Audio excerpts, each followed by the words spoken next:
and don't take this wrong way, but I can imagine you can be quite confrontational, right? Just by the first interaction I had with you when we first came out, you were a bit more confrontational than you are now, right? That can get people's hackles up, can't it? Yeah, right? But again, mate, I respond based on what I'm given. Do you understand? Like, I won't come out here and deliberately try and antagonise anybody. Do you know what I mean? Okay. I treat people based on how they treat me. Like, right. So what I'm going to ask you to do is stop filming in the police station, right? Is that a request? It is a request, yeah. Okay. Because it is a security risk. I'm sure you don't want police officers to get hurt. Today's footage comes from Coleybergs, and you'll find their channel link down below in the description. Make sure to check them out and show some support. This one is loaded with tense moments, sharp exchanges, and a powerful reminder of why knowing your rights truly matters. So without wasting any time, let's jump straight into it. Police station? Yeah. What is that? So who are you to be asking? I'm a police officer. Oh, okay. Did you identify yourself? Yeah, I can. You're just a random guy in plain clothes. Are you not cold? No. Fair enough. There you go. So what's the name? Well, I'm just police. I'm identifying myself as a police officer. All right. And I'm just asking you what you're doing. The reason I'm doing that is at the moment with high terrorist tensions. So yeah, let's not go down that road. No, let's not go down that road. Why else are you? Don't raise your voice. Why else are you? Don't raise your voice, cars please. Going through the back police gates. Of the Because gates, it's just a hobby of mine. Please, let's not go down this heightened risk and this and that, please. I'm a member of the public. Don't approach me like that, please. That's the reason I'm concerned. Yeah, that's the reason. You've got nothing to be concerned about. Oh, you're just making random videos of the police station, yeah? What's your name, mate? What's your name? I've showed you my identification. Well, you barely showed me anything. You took it out. Yeah, well, you've got it on video. Showed it to me backwards. Well, I didn't intentionally zoom in on your warrant card, as you can appreciate, out of respect for you. What you can do is you can pop into the police station. I've done that. And what did they say? They said who I was, didn't they? Or did you tell them your video? No. I trust you are a police officer. I was just asking you to. So you've been. This guy, I've just seen him filmed the car going into the back gates. He says he's been inside and spoke, but he's just. Obviously, they told me not to record, but. Oh, so the police in there have told you not to record? Yeah, that's right. But obviously, I don't take orders from you. Like, if I'm doing illegal activity, you don't have any kind of jurisdiction to tell me to do this. So you've been and asked, and they've said you shouldn't be filming the police station. That's right. And you've come out and you're still doing it. Yeah, still doing it. Yeah. You want to pop in and just pop in. I think the governor was there. That's what the area down there. But like, respectfully, I don't take orders from you unless I've committed an offence. Does that make sense? No. From the very first moment, this encounter doesn't feel like a casual chat. It feels like a test. A man in plain clothes walks up, firing off questions like he owns the pavement. And immediately, the auditor clocks the problem. Who is this guy? And why does he think he's entitled to answers? As the camera rolls, the power dynamic becomes obvious. The auditor stays calm but cautious, while the plainclothes officer hides behind a vague, "I'm a police officer" line, without properly identifying himself. That's exactly what raises suspicion.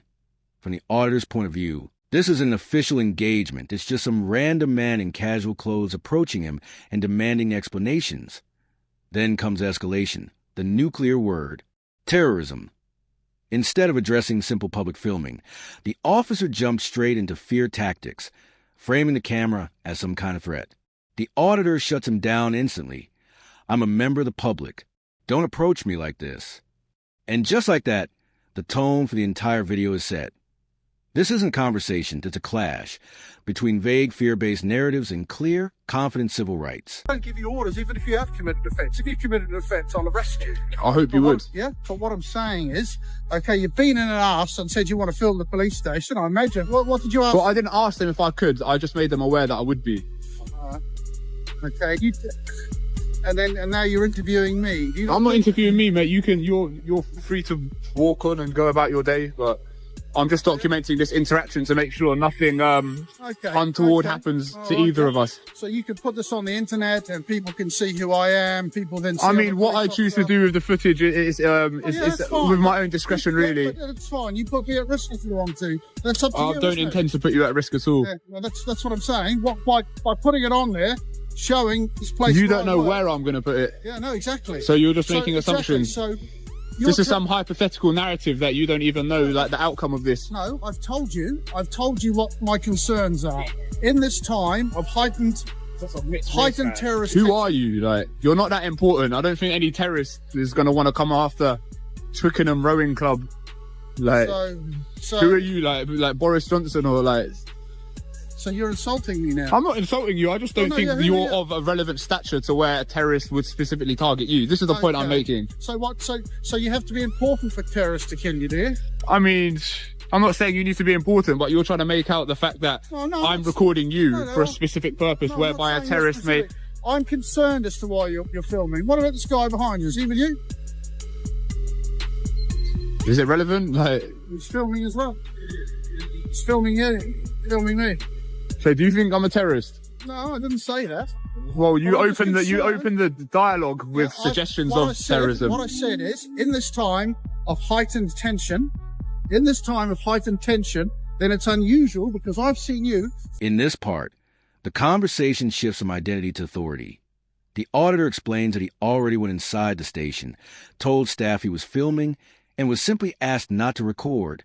But he makes the crucial point that every viewer needs to hear. Being told not to do something is not the same as being legally required to stop. The officer tries to soften his stance, insisting he's not giving orders, just raising concerns. But the auditor refuses to let that subtle power play slide. He draws a precise line in the sand. Respectfully, I don't take orders from you unless I committed an offense.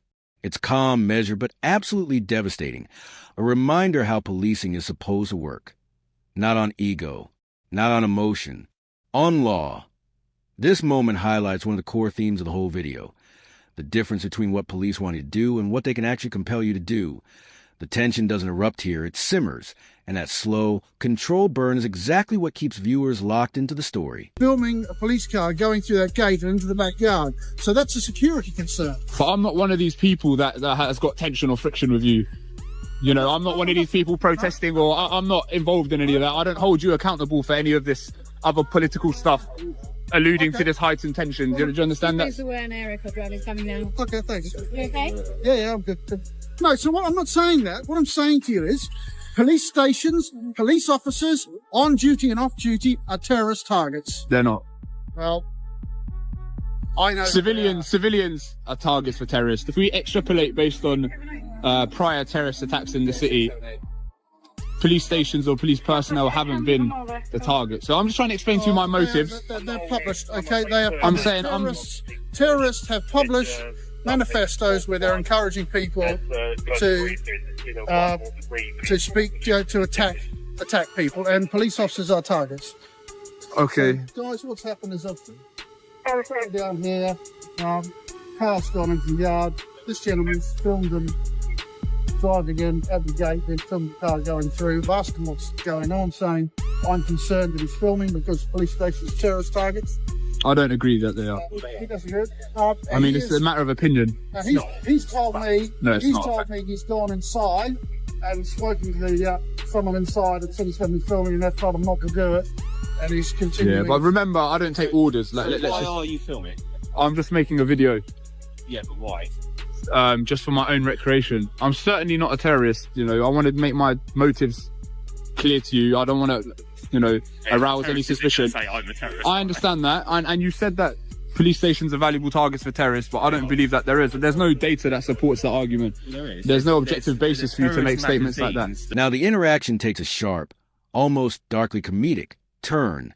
The officer keeps clinging to the terrorism narrative, trying to justify why a man with a camera is such a threat. But the auditor flips the entire script with brutal honesty. He tells the officer, essentially, you're not that important. No terrorist is planning a grand operation around Twickenham Rowing Club. IT sounds harsh, but the logic hits harder than the sarcasm. Auditor exposes exaggeration for what it is, a flimsy, overdramatic, you might be helping terrorists, excuse used far too often. He refuses to accept the idea that every camera near a police station is some secret reconnaissance mission. The officer then tries to spin a moral angle. You don't have to be important to be a target, but it doesn't land. Because the auditor stands his ground, he won't let innocent filming be twisted into some imaginary terror plot.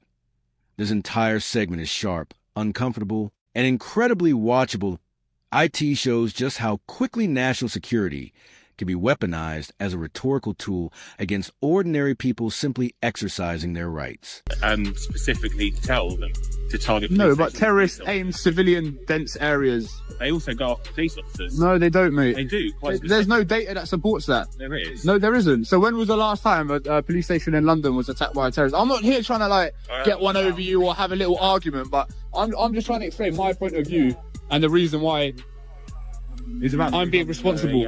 A police station was attacked. Someone drove a car. Edmonton. Yeah, but then a commander also kind of made it aware that was an isolated incident and it had nothing to do with terrorists. Furthermore, would a terrorist come and stand here in broad daylight? Like, look at this. Look at the gimbal. Like, I'm not really trying to conceal myself or anything. Yeah, but it's still an issue, isn't it? It's not really, man. Well, it is, because I'm being on a level with you. I'm being polite with you. Like, I'm not saying you're not being polite. What are you going to do with the video? that's my own discretion. Sorry, would you mind identifying yourself, please? Yeah, my column number 1628. Don't see that's again like it's not a professional attitude. You should say, I'm Constable Freeman or whatever your name is. This is my number. I'm attached to this station. And yourself? There you go for 107. See, again, it's not professional. I'm not required to give my name. No, you're not. But, you know, as an officer, you are. Well, you're a public servant, mate. I'm a crown servant. But, You're a crown servant, fair enough. So it's a common misconception. Go on, boys. But the issue is, mate, it's a bit of a security risk, right?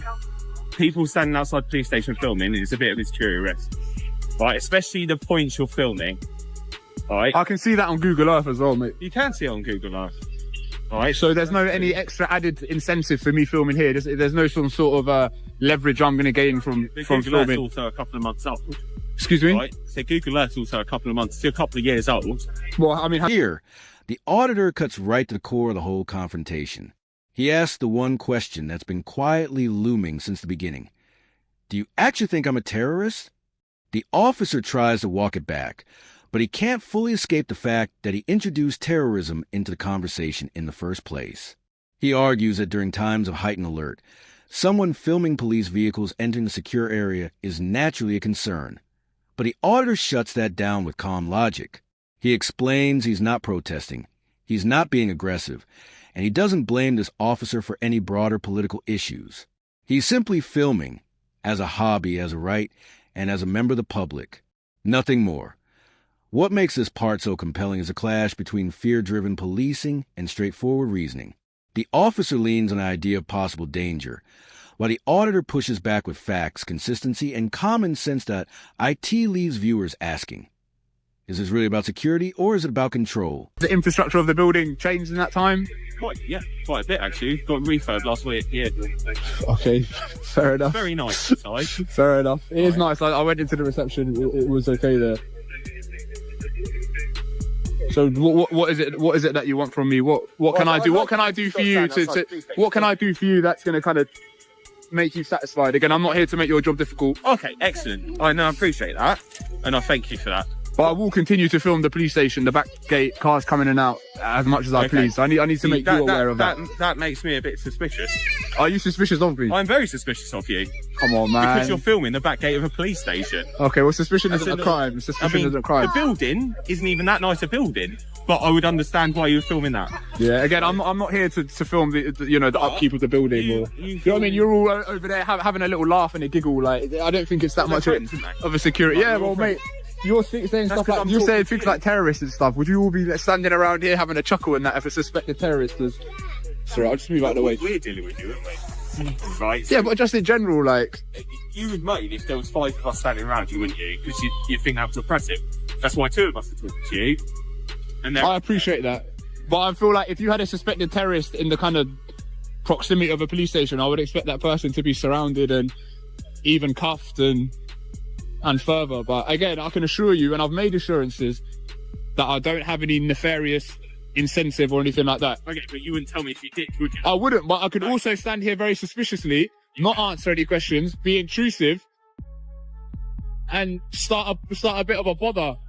Because technically, I don't have to account for why I'm here. I don't have to explain why I'm filming. I don't have to say anything. I don't have to assist you. I don't have to assist you at all. You don't have But to I'm giving at you the all. courtesy But of doing builds- that. That builds my suspicion. Yeah, You of don't, course. doesn't it? But I'm showing you that respect. In this section, the spotlight turns to professional standards and accountability. The auditor asks for something every member of the public is entitled to: proper identification. The officer responds with only his collar number, 162. That's when the auditor calls it out. He explains that a professional introduction isn't just a number. It should include a name, role, and station. That's basic protocol. When the officer asks for the auditor's name, the auditor refuses, and he's absolutely right too. He reminds the officer and the viewers that the public has no legal obligation to identify themselves during a lawful encounter. Police officers, however, do, because they are public servants. The conversation loops back to the idea of filming being a security threat, but the auditor dismantles that argument effortlessly. He points out that the exact same views, and even broader, clearer ones, are available on Google Earth for the entire world to see. There's nothing tactical or sensitive about what he's recording. This segment calmly and effectively exposes a broader issue: how security concerns are often used as a blanket excuse, even when the claim collapses under simple scrutiny.